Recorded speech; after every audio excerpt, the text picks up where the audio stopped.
Bonjour Jean Garrigue et merci d'être avec nous. Vous êtes historien, professeur à l'Université d'Orléans. Vous avez écrit plusieurs ouvrages sur la politique française, dont La République des traîtres, de Panama à l'affaire Benalla. Alors on a entendu beaucoup de vos confrères dire que Valéry Giscard d'Estaing était le président qui a le plus réformé la France. Est-ce que vous êtes d'accord ? Oui, je pense qu'on peut dire en tout cas qu'il y a un grand décalage entre une forme d'oubli ou même parfois d'impopularité de Valéry Giscard d'Estaing et la réalité de son ambition réformatrice, de son action réformatrice, notamment dans les premières années de son septennat où il a véritablement pris la mesure de ce qu'étaient les attentes d'une société qui voulait une rupture avec la période gaullienne, qu'il avait exprimée en mai 68, et les réformes de société qu'il a entreprises et qu'il a fait valoir, la loi sur le divorce, le vote à 18 ans, l'IVG bien sûr, et bien d'autres, eh bien toutes ces lois ont véritablement pris en compte ce qu'étaient les attentes de la société de son temps. Oui, revenons peut-être sur la légalisation de l'avortement. On est en 74. Le contexte, quel est-il ? Les Français sont prêts ? Il y a une demande ? Il y a une demande, il y a un mouvement féministe notamment qui, depuis les années 70, a formulé avec beaucoup de vigueur cette demande de la liberté des corps, demande d'IVG. Il y a eu ce fameux manifeste des 343 dans le Nouvel Observateur en 1971, puis le procès de Bobigny où une jeune femme qui s'était fait avorter a été passée donc en jugement.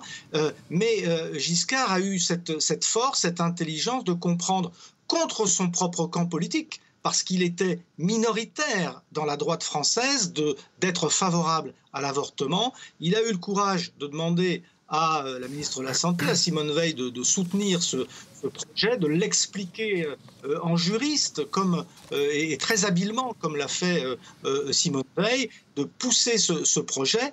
Et je le répète, ce projet, il a été voté par une majorité grâce aux voix de la gauche, contre le camp et notamment contre le parti gaulliste qui était dans la majorité de Valéry Giscard d'Estaing.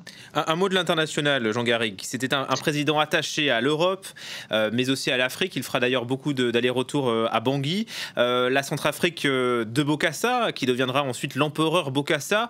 C'était une liaison dangereuse ? Ah, effectivement, ça a été une liaison dangereuse, non seulement parce que Bokassa s'est avéré comme un dictateur sanguinaire, mais surtout parce que est retombé sur le dos, j'allais dire, de Valéry Giscard d'Estaing cette affaire des diamants, des parures de diamants qui lui auraient été offertes aussi à certains des membres de sa famille. Bon, il y a eu une affaire qui en réalité n'était pas en soi une affaire très très grave, mais il l'a géré avec beaucoup de distance et de hauteur et même de mépris. Il avait employé ces mots face aux journalistes, et plus encore que l'imputation qui lui était faite d'avoir accepté comme ça des cadeaux qu'il n'aurait pas dû recevoir, eh bien il y a eu ce sentiment que ce président se comportait comme un monarque, qu'il n'acceptait pas les critiques, qu'il n'acceptait pas le regard des contre-pouvoirs, et la fin de son mandat a été ternie par cette image. Sans transition aucune, est-ce que vous voyez des similitudes entre Valéry Giscard d'Estaing et Macron sur la manière de gouverner, le style, l'accès au pouvoir, la volonté de réforme aussi ? À mon sens, le grand point de similitude, c'est l'ambition réformatrice.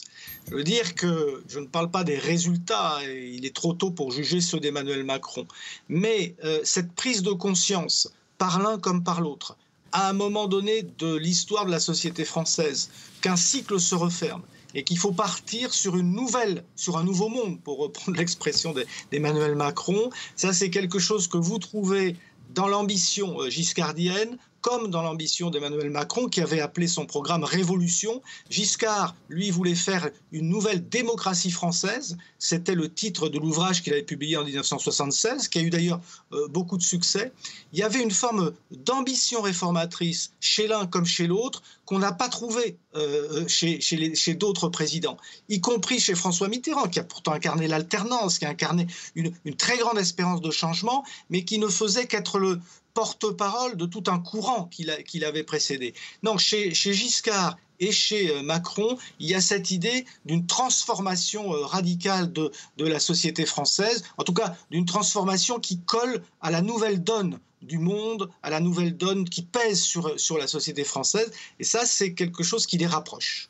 Merci beaucoup Jean Garrigue pour vos commentaires sur France 24. Je rappelle le titre de l'un de vos ouvrages, La République des traîtres de Panama à l'affaire Benalla.